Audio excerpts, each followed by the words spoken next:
This is Lewis Hart for Boxing Social in association with Empire Fight Store Forged Irish Stout, ready to fight. Delighted to be joined with the big man, Dean Whyte. It's a new year, another big fight. I suppose, you know, great domestic dust up with two of South London's finest at light heavyweight, man. These two are both lovely guys and chaps. You know what I mean?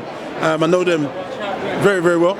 You know, one's from South East London, I think the other one's from South West, more maybe Croydon, Buatsi. I used to train with Buatsi. Buatsi used to spar us, me and Dill and a few other fighters down in Croydon. Jim, we knew he was a little bit special and he was a tough, durable kid, you know what I mean? So it's a good fight, man, for fans, and I'm interested, so I'll be there tomorrow night to come and watch and see what's happening. I'm not gonna be disrespectful to me guys and pick anyone. I'll probably sit on the fence, but I just want a good fight, clean fight, and a good fight for fans, and both guys represent themselves as best as they can, you know what I mean? What is it about these London derbies, you know, especially when it comes to London? We see, you know, Anthony Joshua versus Dean Whyte, you know, just ones off the top of my head, Lawrence Okoli and Isaac Chamberlain. We see this one tonight. What do you think it is about it that really brings the best out of everyone and it appeals to fans? It gets people salivating because, you know, local boys making it to the big time, and, you know, it gives bragging rights for people, you know what I mean, in terms of what part of London you're from. Your boy, my boy's gonna smash your boy, and we'll catch up, bro. A big debate about, you know, who's going to win, and gives bragging rights to those and who is on the level and who's not on the level. So, I mean, as you saw with the gloves are off, there's always something. They're talking about the injury, they're talking about this thing, you know, that they're both going on, and both guys know each other very well because they've sparred each other countless times, so they know each other very well. So I think, I mean, it makes for a good fight, but London derbies, even in football, is always interesting, so people love a rivalry. So yeah, I think it's one of those. With someone like Josh and Dan, where they've sparred so much with each other, on both sides, maybe from looking at it from different sides, how do you think they approach a fight where the opponents are so familiar to each other? I think it's going to be tentative. You know, it'll be a bit more of a chess match because, you know, they know each other well, so they know bad habits, good habits, what one does more good than the other, and so on and so forth. So I think they'll start. I don't know if they'll start fast. I think it'll be a little bit slow, tentative, chessmate, and it all will be down to whoever makes that error for someone to capitalise. But maybe I could be wrong, it could go fireworks, but I don't think so. If you're a smart boxer, you start measured behind your jab and break people down systematically. So that's what I believe. But look, let's see what happens. And how much do you feel like Josh has to prove after leaving Matchroom and going to Boxer, and having a big spell of inactivity as well, which I'm sure is no fault of his own? But do you feel like he's got a lot to prove after all the critics? I think it's, if you look at the Lawrence Okoli situation, you know, he's come over here, he was offered grandeur, big, you know, poster boy of Sky, lost to Billy Smith, and now he's in no man's land. I'm not saying that's where he's going to be, but the big fallout with Matchroom and Eddie Hearn, Dan's left. It's been hush-hush and quite quiet, but I'm sure it wasn't, you know, as easy for him to leave, and maybe they didn't want him to leave.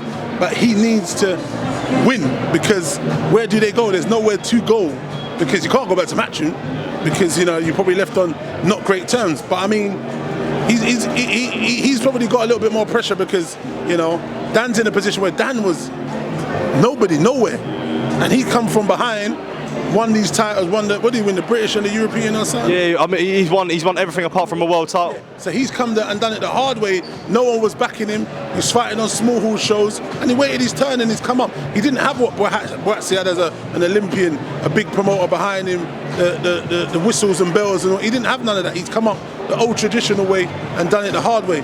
So, you know what I mean, credit to Dan, man, he's done it, it's great. I'm not saying it's anything done that Buatsi's done bad, because he's done it the right way, because as an Olympian, he was an amateur who was an elite, so he's done the hard work to get to that position. But I mean, you know, it's just one of them things. But like I said, both guys, you know, are on top game right now.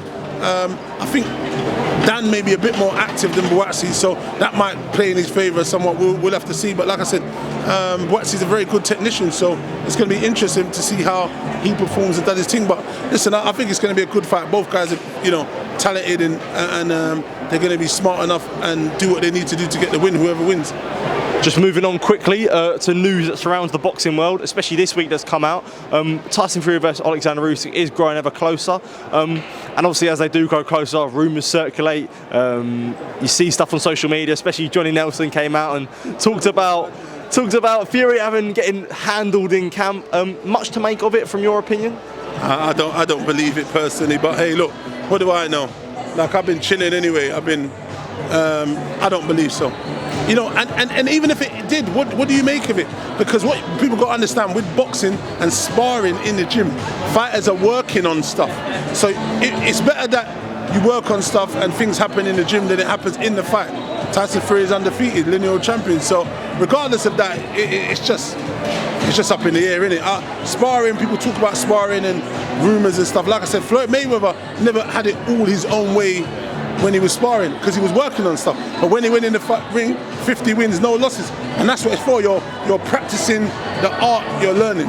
So I don't really look too much into it. That Pattaya is a little bit of a monster still, but Fury's a big old unit, good jab, knows how to tie up, lean on. I don't know, anything could have happened. I don't know, man. But look, Johnny Nelson is a fucking stir-up, man. I listen to him. Well, I suppose with this stirring up from Johnny Nelson, does it sway any opinion, I suppose, for yourself on the fight? I think to free... Yeah. With Team Fury, that's it. Usyk said it's all good for him and all that, Ukraine and all that. They're trying to get us involved in their war as well. You know, fucking hell. Now you want us to fucking back him and all? No way, sunshine. Absolutely. You know what I mean? Yeah. And another fight I did want to talk about for yourself, announced Anthony Joshua taking on Francis Ngannou. I suppose AJ in a boxing sense has everything to lose, maybe not in a financial sense, but a big risk for AJ. Yeah, he has. But I mean, look, it's a great fight. It's one of those fights where he performs, he out-betters Tyson Fury. I don't know if, you know, but like he was talking about it the other day, what he was saying was every opponent they have similarity of face, he's knocked them out or dropped them and so on. Anthony Joshua is the more devastating puncher, the more traditional boxer and so on. But I mean, styles makes fight. I just think Ngannou is a bad motherfucker. Big, tough, strong, big legs, big neck, punching, wrecking ball. And I just think it's an interesting fight. I think there was a big debate over there where we had everyone... I was hearing about this, yeah. And because I said I don't think he stops him. I'm not saying it's impossible, but I'm just saying if you look at him, I'm an MMA man, so I follow MMA's career. He hasn't been stopped. There's no chink there that showed you that's on the horizon. And in terms of, you know, the fighters, Parker never got stopped, Franklin never got stopped, and I can't remember someone else just right now, it's off the head. But I mean, look, it's boxing. Ruiz. So what I'm saying is, I would not be surprised if he knocked him out. But I'm saying I feel he's smart enough to be able to step off and move and use his head and use his boxing, because he looked good in there. He was doing some nice stuff. He did get caught though by Tyson Fury with some good shots, and he ate them. So there is you know, room for Joshua to do good stuff. I see, you know, the right down the pipe doing good, but I mean, look, it's boxing. You know what I mean? I'm just saying what I look at as two elite guys facing each other. When two elites face, it normally ends in a stalemate because there's a lot of chess. You know what I mean? And it's not checkers, motherfuckers. So, just as we do close this interview off, what's happening in the world of Blackbox Global? I did see a couple shows in Alfie Clegg out. Yeah, so we're back in 2 weeks today. Blackbox Global, we are back 2 weeks today in tow of Alfie Clegg fighting for the IBO World Youth title. Come down, if you're interested, you can pay on the door, you can buy tickets. It'll be a great night of action, some good fights. Support Blackbox Global, baby. Dean, thank you for taking time to speak to me. Always good to catch up with you. And yeah, enjoy it 2 weeks' time and enjoy the fight tomorrow. Top man, thank you, mate. Cheers.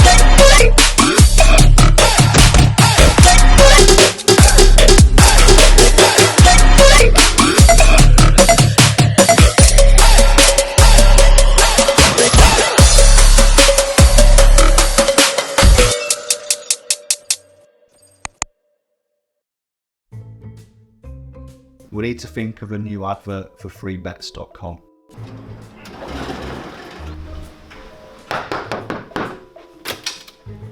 Get your best betting offers from freebets.com.